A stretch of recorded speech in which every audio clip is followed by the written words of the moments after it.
The wind howled across the rooftop as the city lights flickered below. Midnight painted the sky with a cold stillness, broken only by the sound of muffled sobs. She stood at the edge, her hands trembling as they clutched her swollen belly.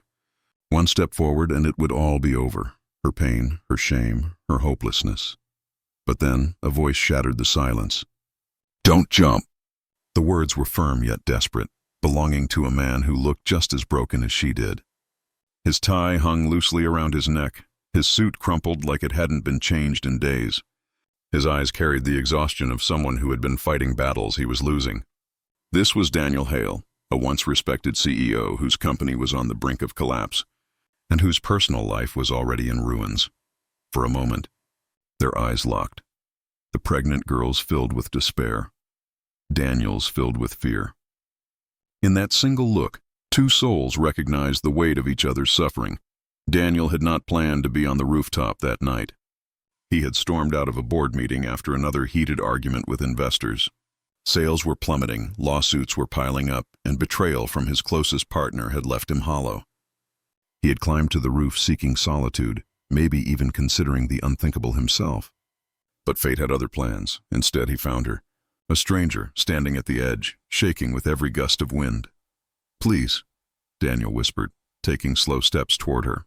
"Whatever it is, ending it like this isn't the way." She shook her head, tears streaking her pale cheeks. "You don't understand.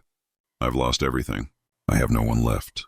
This child deserves better than me." Her voice cracked, and Daniel felt his chest tighten. He saw himself in her words. A man who once had everything but was now drowning in failure. "Look at me," Daniel said, his voice breaking. "I'm a failure too. I've lost my company, my friends, my family barely speaks to me. But if we give up now, then the people who hurt us win. If not for yourself, then live for that child." The girl's knees buckled as sobs shook her body. Daniel rushed forward, grabbing her before she could fall. He pulled her away from the edge and held her close, both of them trembling, not from the cold, but from the storms inside them. Her name was Emily. She was only 22. Her parents had disowned her when they found out she was pregnant. The father of the child had abandoned her, and she had been sleeping in shelters, searching for work that never came. Hunger, shame, and despair had pushed her to the rooftop. Daniel listened quietly as she poured out her story, his heart aching with every word. He couldn't help but see the parallel between them. Two people abandoned by those they trusted, standing at the edge of losing everything. That night, Daniel did something he hadn't done in years. He made a promise. "You don't have to go through this alone. Stay with me, just until you're ready to stand on your own." Emily resisted at first, ashamed of her situation. But Daniel's sincerity broke through her fear. And so, an unlikely bond began. Days turned into weeks. Daniel offered her a spare room in his small apartment, far from the luxury penthouse he once owned. They lived simply, sharing instant noodles and cheap groceries. Yet for the first time in a long while, both of them felt a sense of family. But the road wasn't easy. Emily struggled with the physical and emotional weight of pregnancy. Sleepless nights, constant worry, and the haunting memory of almost ending it all. Meanwhile, Daniel was fighting tooth and nail to save his crumbling company. Every day was a battlefield, convincing investors to give him more time, motivating employees who were ready to quit, and trying to find hope when bankruptcy loomed like a shadow. There were nights he came home so exhausted that he collapsed on the couch without dinner. Yet Emily would cover him with a blanket, whispering softly, "Thank you for saving me."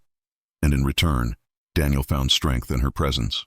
When everything else was falling apart, Emily's laughter, rare but genuine, reminded him that life was still worth fighting for. But challenges only grew heavier. One evening, Daniel returned home to find Emily doubled over in pain. He rushed her to the hospital, fearing the worst. The doctors said stress and malnutrition had put her pregnancy at risk. She needed stability, proper care, and peace of mind, or both mother and child could suffer. Daniel felt helpless. He could barely afford his own bills, let alone expensive treatments. For the first time, he considered selling the last of his shares in the company just to provide for her. But Emily, holding his hand from the hospital bed, shook her head. "Don't give up on your dream because of me. You believed in me when no one else did. Now I believe in you. Save your company." Show the world that you're not done yet. Those words lit a fire in Daniel's heart.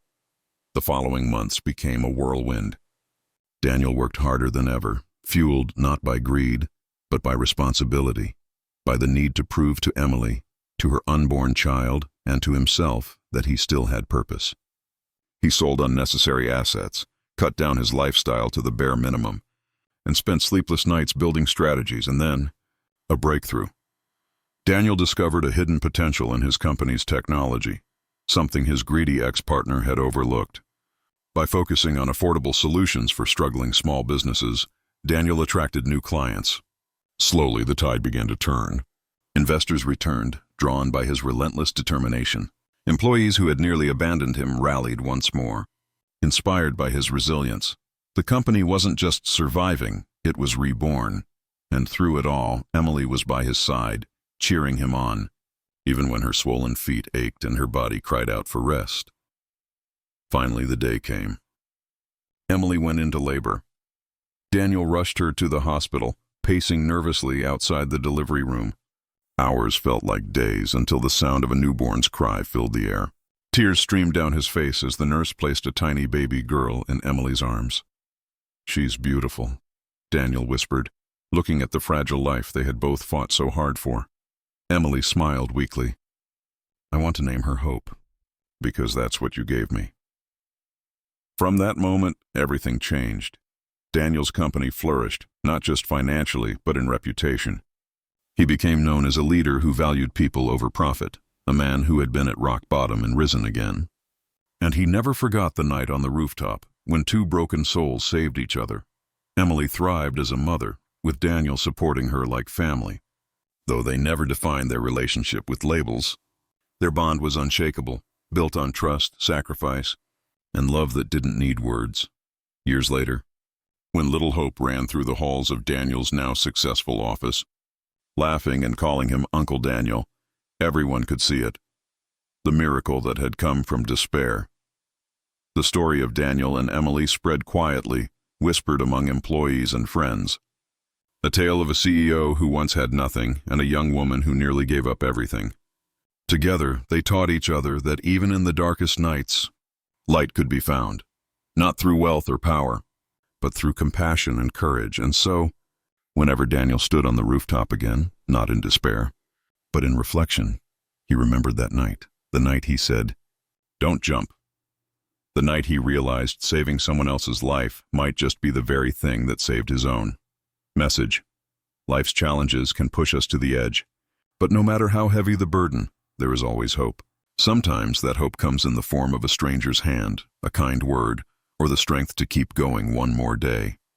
This story reminds us that even when everything seems lost, redemption and new beginnings are always possible.